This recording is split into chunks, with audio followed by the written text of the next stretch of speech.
The wind howled through the frozen valley, carrying the scent of pine and damp earth. The ground was covered in a thick layer of snow, untouched except for a set of large paw prints trailing toward the edge of a frozen lake. A massive brown bear stood there, his breath visible in the cold air. His eyes, dark and deep, stared at something beyond the horizon, something only he seemed to understand. A few miles away, an old man sat by the fireplace in a small wooden cabin, staring at a worn-out photograph on the table. His fingers trembled as he traced the edges of the image.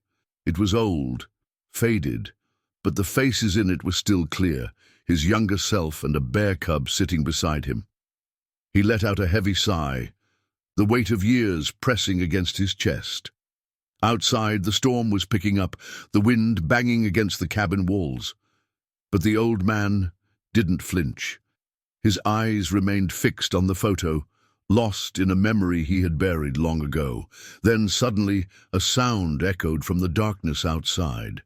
A deep, guttural growl. Not the sound of the wind, something else, something alive.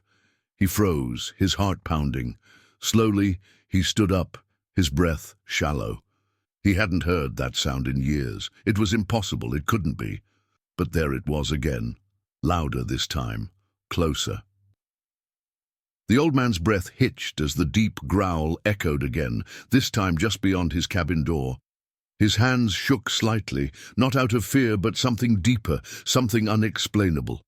He reached for the rusted lantern on the table, lighting it with trembling fingers. The flickering glow illuminated the small cabin, casting shadows against the wooden walls. For a moment, silence filled the air. Maybe he had imagined it, maybe his mind, weighed down by the years, was playing tricks on him. But then, thud! Something heavy pressed against the door. His heartbeat quickened. He stepped forward cautiously, each creak of the wooden floorboards echoing like a warning. He hesitated, then slowly unlatched the door. A sharp gust of icy wind blew in as the door creaked open. And there it was. A massive brown bear stood just a few feet away, its fur dusted with snow, its breath fogging up the freezing air. The old man's fingers clenched around the lantern handle as his mind struggled to process what he was seeing. This bear, those eyes, that stance, and it couldn't be. His past was staring right at him. The bear didn't move, but its deep, dark eyes held something familiar, something haunting. It wasn't just another wild beast wandering through the storm. No, it was him, the same cub he had saved all those years ago. The old man took a shaky breath. "It can't be," he whispered. But then the bear did something that sent a chill through his spine. It lowered its head slightly, just for a second before standing back up. A gesture of recognition, a silent acknowledgement. The old man gripped the doorframe to steady himself. Memories came rushing back like a flood. He had found the cub years ago, trapped in a hunter's snare, its tiny body covered in wounds. It had taken weeks of care, feeding and trust-building before the cub finally recovered. But when it grew too big, too strong, the old man had no choice but to let it return to the wild. He had watched it disappear into the forest, not knowing if he would ever see it again. And now, here it was, fully grown, a beast. But why had it returned? The storm raged on, snow swirling like ghosts in the wind. The bear took a step closer. The old man felt his chest tighten, unsure of what to do. Wild animals didn't just come back like this, not after years, not unless... Then he noticed something. A thin streak of red stained the bear's side, barely visible against its thick fur. The old man's heart sank. It was hurt. A painful memory flashed through his mind of the first time he had found the cub, injured and alone. And now, after all these years, the bear had come back to him as if seeking help once again. The old man let out a deep sigh, stepping back and holding the door open wider. "Come in," he murmured. His voice was barely above a whisper, but the bear understood. Slowly, cautiously, the massive creature limped forward. Snow clung to its fur as it stepped inside the cabin, its sheer size making the small room feel even smaller. The old man moved carefully, setting the lantern down as he grabbed a rag and a bowl of warm water from the table. He could see the wound more clearly now, a long gash along its ribs, not deep but enough to cause pain. As he reached out, his fingers hesitated inches from the bear's fur. Would it allow him? Would it remember the touch that once saved it? A long, heavy silence stretched between them. Then, the bear lowered itself onto the wooden floor. The old man exhaled, the tension in his chest easing. He carefully dabbed the wound, feeling the rough texture of its fur under his fingers. The bear didn't flinch. It just watched him. The storm outside howled louder. But inside there was only warmth, the crackling fire, the steady breaths of an old man and a wild beast who shared a bond no one else could understand. For the first time in years, the old man felt he wasn't alone. But just as he was about to finish dressing the wound, something shattered outside. A loud crack like breaking glass or splintering wood. The bear's ears shot up, its body tensed. The old man's stomach churned. He knew that sound. It wasn't the storm. Someone or something was out there. The old man froze, his fingers tightening around the damp cloth. The bear, despite its wound, lifted its massive head, ears twitching. Both of them knew that sound didn't belong to the storm. The old man slowly rose to his feet, his breath coming out in shallow puffs. His old hunting rifle hung by the door, untouched for years. His fingers itched to reach for it, but something held him back. He had long abandoned violence. And yet something about this moment sent a deep, unsettling feeling through his bones. Another sound followed, the crunch of footsteps on snow. Not the heavy, uncoordinated steps of an animal. No, this was deliberate, careful, human. The bear let out a low, rumbling growl, its massive body shifting, preparing for something unseen. The old man felt his heart pound against his ribs. Who would be out here, in this storm, in the middle of the night? Then, a voice, low, rough, and too familiar. "Been a long time, old man." The old man's breath hitched. He knew that voice. He wished he didn't. A shadow moved outside the cabin window, the faint glow of a lantern revealing the harsh lines of a face he had tried to forget. Elias. The old man's fists clenched involuntarily. Elias wasn't just anyone. He was a hunter. Not just any hunter, but the same man who had once tried to kill the very bear now resting inside his cabin. The past came rushing back. The night he had fought Elias, stopping him from killing the injured cub. The threats, the warning that Elias had given him before disappearing into the wilderness. "You're making a mistake saving that beast. One day it'll turn on you, and when it does, I won't hesitate to finish the job." And now, here he was, all these years later. The old man forced himself to stay calm. "What do you want, Elias?" A chuckle. "Same thing I wanted back then." A pause. "Where's the bear?" The old man didn't answer. Elias sighed. "Come on now. Don't make me do this the hard way." A loud click echoed through the stormy night, a gun being cocked. The bear snapped its head toward the door, its growl turning into something deeper, a warning. The old man swallowed hard. He knew Elias, knew the kind of man he was. He wasn't here for conversation. A sharp gust of wind blew against the cabin, rattling the walls. The old man glanced at the bear. It was in no condition to fight, not with its wound. And Elias was a killer. The old man moved toward the door, slowly, deliberately, his mind racing. He had no gun in his hands, but he wasn't unarmed. He had something Elias didn't. He unlatched the door, pulling it open just a crack. Elias stood there, bundled in thick furs, his rifle gleaming under the lantern light. His eyes flickered past the old man, searching the cabin, and then they landed on the bear. Elias's lips curled into a smirk. "Knew it." The old man tightened his grip on the door.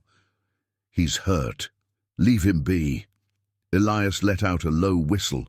"Hurt? That makes things easier, don't it?" His finger hovered near the trigger. "Step aside, old man." The bear let out a snarl, slowly rising to its feet despite its wound. But the old man saw the slight tremble in its legs. It couldn't fight, not like this. His mind worked fast. He had seconds to make a choice. Then he saw it. The broken lantern hanging from Elias's horse, the oil leaking onto the snow. The old man exhaled. "You always did underestimate me, Elias." Elias frowned. "What?" The old man moved fast, faster than Elias expected. With one swift motion, he kicked the lantern off Elias's horse. It hit the ground, oil splashing onto the snow, a single spark from the still-lit wick, and the fire erupted. Flames shot up, licking at the surrounding trees. Elias cursed, stumbling back as the fire spread rapidly. The bear lunged, not toward Elias, but toward the back of the cabin, toward the trees, toward freedom. The old man didn't waste a second. He turned and ran, grabbing the small pouch of herbs and bandages from the table before bolting after the bear. Behind him, he heard Elias shouting, his voice filled with rage. But the old man didn't look back. The bear moved ahead, despite its wound, following the narrow path through the trees. The same path it had once taken years ago, when it had first left. The old man kept pace, his breath heavy, his legs screaming in protest, but he didn't stop. He couldn't, not until they were safe. Finally, after what felt like an eternity, they reached a small, hidden cave near the river. The old man collapsed onto the ground, gasping for breath. The bear stood at the cave's entrance, its large frame blocking out the moonlight. It turned its head slightly, watching the old man. A silent question. "Why?" The old man let out a weak chuckle. "You'd think I'd let him take you?" He shook his head. "Not after all these years?" The bear stared at him for a long moment. Then, slowly, it lowered itself onto the ground. The old man knew what it meant. Trust. He reached forward, placing a hand against its fur. "We'll rest here," he murmured. His fingers brushed against the bandages in his pouch. "And then we'll figure out what comes next." The bear let out a deep sigh, closing its eyes. For now they were safe, but the old man knew this wasn't over. Elias would come back, and next time he wouldn't be alone. The night stretched long, cold, and silent. The old man sat at the mouth of the cave, his back resting against the rough stone wall. His body ached, exhaustion settling deep in his bones, but sleep refused to come. His mind kept replaying the fire, Elias's voice, the gun gleaming in the dark. Elias wasn't the type to give up. The bear lay a few feet away, its massive body rising and falling with slow, steady breaths. The wound still needed tending, but for now it seemed stable. The old man exhaled, rubbing his hands together for warmth. How had it come to this? The past had never truly left him. He had tried to bury it, to live a quiet life in the mountains. But now it had clawed its way back. A low rumble pulled him from his thoughts. He turned his head. The bear was awake, its deep eyes locked onto him. "You're still here," the old man murmured, a ghost of a smile touching his lips. "I guess I should be grateful." The bear didn't move, just watched him with a look that sent a strange chill down his spine. There was something in its gaze, something he couldn't quite place. Then, without warning, the bear lifted its head sharply. Ears up, muscles tensed, eyes alert. The old man knew that look. Something was coming. His body went rigid. He turned his ear toward the wind, and then he heard it. Distant voices, multiple, not just Elias. He had brought others. The old man's breath hitched. So soon. He had expected Elias to regroup, to take at least a day before returning, but he had underestimated his hatred. The bear let out a low growl, standing up despite the pain. It sniffed the air, its dark eyes flickering toward the trees. It didn't need to see them. It could smell them. and it knew they weren't far. The old man's hands clenched into fists. They had to move. Now he grabbed his pouch and quickly approached the bear. "I know you're hurt," he said, voice low, urgent. "But if we stay here, we're dead." The bear grunted, shaking its massive head. It didn't want to run. The old man looked into its eyes. "I know, but you don't have a choice." A beat of silence passed. Then finally the bear turned, and it ran. The old man followed, pushing his body to keep up. The forest was dark, the trees stretching endlessly in all directions. But the bear knew where it was going. It had lived here its whole life. The wind carried the sounds of their pursuers, the crunch of boots in the snow, the murmur of voices, the metallic clink of weapons. Then a gunshot. The bullet whizzed past, striking a tree just inches from the old man's head. His heart pounded. They weren't just tracking anymore, they were hunting. The bear roared. It wasn't a sound of fear, it was a warning. The forest seemed to tremble under its power.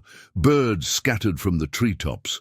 The wind carried the deep, guttural rage through the valley. The old man knew what was happening. The bear wasn't running anymore. It was making a stand.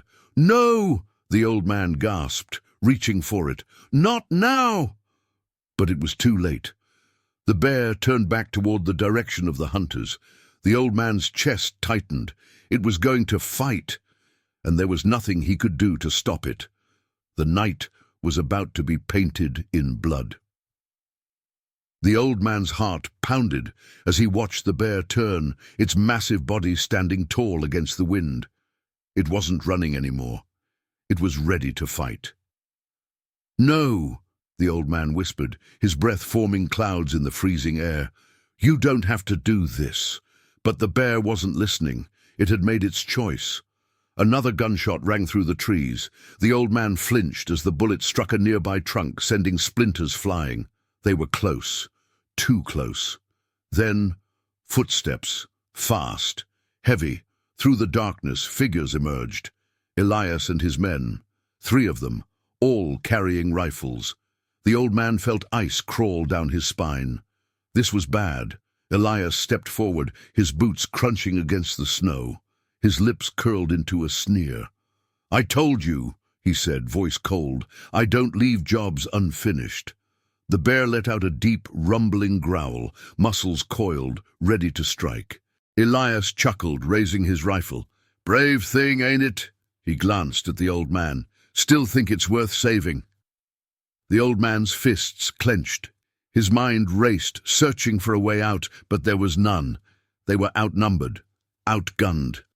The bear was strong, but it was wounded. It wouldn't last against 3 men with rifles. The tension in the air thickened. The moment stretched, seconds feeling like hours. Then the bear moved. Fast. Too fast for the hunters to react. It lunged straight at Elias. Elias barely had time to pull the trigger. The shot went wide as the bear slammed into him, sending him crashing to the ground. The other 2 hunters shouted, raising their guns. The old man moved. With every ounce of strength left in his body, he lunged at the nearest hunter, grabbing the barrel of his rifle and jerking it aside. The shot fired into the sky. A distraction. That's all he needed. The bear roared, its massive paws swiping at Elias, forcing him to scramble backward. The second hunter took aim, but the old man wasn't done. He grabbed a handful of snow and threw it straight into the man's eyes. It wasn't much, but it was enough. The hunter staggered, blinking furiously. The old man used the opening to shove him hard, sending him tumbling into the snow. Elias, still on the ground, fumbled for his rifle, his eyes locked onto the bear. He was going to shoot. The old man saw it all happen in slow motion. He had no weapon, no way to stop the bullet. But he did have something else. With a desperate shout, he threw himself forward, straight into Elias. Bang! Pain exploded through the old man's side. For a moment he felt nothing but cold. Elias's eyes widened in shock. He hadn't meant to shoot him. He had been aiming for the bear. The old man staggered, falling to his knees. His hand went to his side, warm blood seeping between his fingers. The forest fell silent. The bear froze, Then its growl changed. It wasn't just a warning anymore, it was rage. A deep, earth-shaking roar ripped through the night. Elias barely had time to scream before the bear charged. It didn't hesitate, didn't hold back. With one massive swipe, it sent Elias flying, his body crashing against a tree. The other hunters, seeing their leader fall, panicked. They didn't fight, they ran. And just like that, the battle was over. The old man collapsed, his breathing shallow, his vision blurred, the pain sharp and burning. The bear turned, stepping toward him, its eyes no longer wild with fury. Now they held something else, fear, concern. It lowered its massive head, nudging him gently. The old man let out a weak chuckle. "Didn't think you'd be the one worrying about me." The bear let out a low, sorrowful sound. The old man's eyelids grew heavy. He knew he didn't have much time. The wound was bad. The bear seemed to know too. And then it did something the old man never expected. It laid down beside him. Not leaving, not running, staying. For the first time in years, the old man wasn't alone. And as the world faded to darkness, he felt something warm beside him. A silent promise. The bear wasn't leaving him, not now, not ever. The old man's breaths were shallow, his body heavy against the cold earth. The pain in his side burned, but it was the warmth beside him that kept him tethered to consciousness. The bear hadn't left. It lay beside him, its massive body curled protectively, as if guarding him from the darkness, creeping at the edges of his vision. The old man weakly placed a hand against its thick fur, feeling the steady rise and fall of its breath. A bitter laugh escaped his lips. "Who would have thought?" he murmured, his voice barely a whisper. "A hunter and a bear, side by side." The bear rumbled softly, shifting closer. The night stretched on, the cold threatening to steal the last bit of life from the old man's body. His thoughts wavered between past and present, memories flickering like an old fire. He remembered the first time he had seen the bear, just a cub, small, fragile, scared. He had saved it then, given it a second chance at life, and now it was returning the favor. The sky above had begun to lighten, the first hints of dawn painting the horizon. The old man knew he had a choice: give up, let the cold take him, or fight. He let out a slow breath. He had fought for the bear. Now the bear was fighting for him. With great effort he pushed himself up, his head spinning from blood loss. The bear immediately moved, pressing against him, lending its warmth, its strength. "We need to move," the old man rasped. "If we stay here, I won't make it." The bear didn't hesitate. It understood. It bent its body lower, allowing the old man to lean against it. Together they walked. Each step was agony, but the old man clenched his jaw, determined. The cabin wasn't far. If he could just make it back. He had supplies, medicine. He could survive.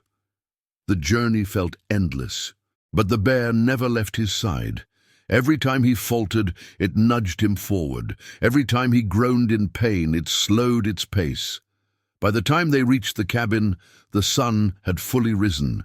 The old man nearly collapsed at the door. With one final push, he stumbled inside, dragging himself onto the wooden floor. The bear lingered at the entrance, its dark eyes watching him. The old man, with the last of his strength, reached for his stash of herbs and bandages. His hands trembled as he pressed them against his wound, the sharp pain nearly making him pass out. But he held on. He wasn't done yet. The bear let out a soft chuff, stepping inside. The old man chuckled weakly. "You're not leaving, are you?" The bear blinked slowly. For the first time in years, the old man felt something deep within his chest. A warmth that had nothing to do with fire or blankets. He wasn't alone. He had never really been alone. Days later. The storm had passed, leaving the world covered in a thick, glistening layer of snow. The old man sat on his porch, bandages wrapped around his torso, his body still weak but healing. The bear rested nearby, its own wound nearly recovered. It had stayed through the nights, through the pain, through the silence. The old man exhaled, watching his breath form clouds in the crisp air. "You could leave, you know," he said softly, glancing at the bear. "You're free. The hunters are gone. You don't owe me anything." The bear simply blinked. Then slowly it stood. The old man felt his heart tighten as he watched it turn toward the trees. Was this it? Was this goodbye? The bear took a step forward, then another, then it stopped. It turned its head, looking back at the old man one last time. And in that moment he understood. It wasn't leaving forever. It was just going home. The old man smiled. "Go on then," he whispered. "You'll always have a place here." The bear let out a soft, almost grateful sound before disappearing into the trees. The old man watched until it was gone, and for the first time in a long time he felt at peace. Moral of the story. This story isn't just about a man and a bear. It's about loyalty, trust, and the unexpected bonds that form when kindness is given without expecting anything in return. The old man saved the bear when it was young, and in the end the bear returned to save him. A simple act of compassion can come full circle in ways we never expect. Nature isn't just about survival, it's about balance, and sometimes the ones we least expect become our greatest protectors, because in the end, kindness is never forgotten.